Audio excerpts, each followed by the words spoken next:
Wagwan, bless the people out there. Mambo vipi? What's popping on, ladies and gentlemen? Good morning, good afternoon, good evening. Ikitokana na mahali ambapo ulipo. Je, banyita Jefferson Barge K the horse. Cyangwa bakanyita gusa yuko behind the camera kwa kundi muri na wa muji nyite N-G-M dukore no barika gukora ibishoboka byose kugira ngo amasanamu amajwi bize bikosoye nkuko muri ko murabibona nkuko muri ko murabyumva. Of course nkunda gwikaze kiganiro kwa music cyo kuri no munsi aho tugiye kurabira hamwe map zigera kuri zitatu ziriko ziravugwa, map zigera kuri zitatu udategerezwa gusiba. Karibu sana guys.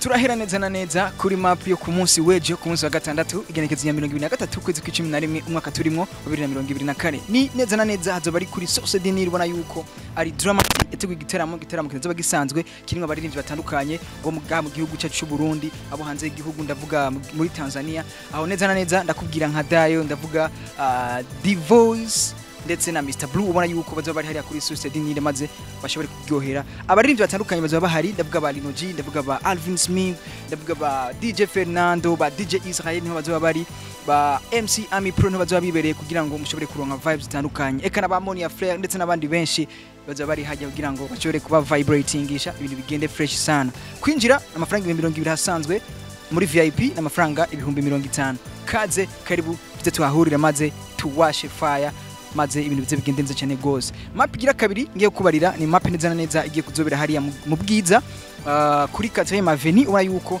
ari kuri bar yitwa 565. Ubona yuko baza bari kwaribuka umuririmbyi Sosoke yagiye abikora cyane neza gose ngaha mu Burundi. Ubona yuko abaririmbyi nk'aba Bidondo bazo bariho bibereye ndetse nabandi baririmbyi benshi batandukanye bo ngaha muri no industry ya BMI. Muhawe ikaze rero mwese kugira ngo ushobore kwibuka umuririmbyi wacu twabuze tutanka. Ubona yuko ari Sosoke, ubona yuko yagiye abikora neza cyane gose. Haza bari ku munsi wa kabiri kwigenekerezo rya 2026 z'ukwezi kwa 11 umwaka turimo 2024. Karibu sana naho nyene tu vibrating ni kuri 565 kugira kandi neza na neza mu Bwiza.